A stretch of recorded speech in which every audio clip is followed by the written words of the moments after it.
আমাদের চ্যানেলে আপনাদের স্বাগত। আমরা সাধারণ কৃষক এফপিসির সদস্য হব কেন? কারণ আমরা কৃষকগণ সংঘবদ্ধভাবে এখানে চাষ করে আমাদের কৃষিতে আয়কে দ্বিগুণ করাই হচ্ছে লক্ষ্য। দেশের কৃষিকে উন্নতি করা এবং কৃষি উন্নত হলেই জীবন জীবিকার মান উন্নতি হবে। আমরা সাধারণ কৃষক থেকে ব্যাপারী কৃষকে পরিণত হব। চাষের প্রয়োজনীয় বীজ, সার, কৃষি যন্ত্রপাতি ভাড়া আমরা এফপিসির মাধ্যমে সুলভ মূল্যে করতে আমাদের উৎপাদিত ফসলকে আমরা বিক্রি করতে পারবো ভালো দামে।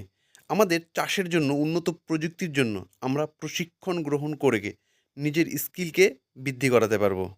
এলাকায় কর্মসংস্থান সৃষ্টিতে বেশ কিছু কাজ করব। সাধারণ কৃষকগণের আয় যেন বৃদ্ধি হয়, ওনাদের হাতে যেন পয়সা থাকে, এই হচ্ছে সরকারের মেন উদ্দেশ্য। কৃষক সংগঠিত হয়ে একসঙ্গে পথ চললে এই লক্ষ্য সাফল্যমণ্ডিত হবে, সরকারের প্রকল্প বাস্তবায়িত হবে। যাই হোক, এতক্ষণ সঙ্গে থাকার জন্য সকলকে ধন্যবাদ। চ্যানেলটিকে সাবস্ক্রাইব করে পাশে থাকার অনুরোধ রইল।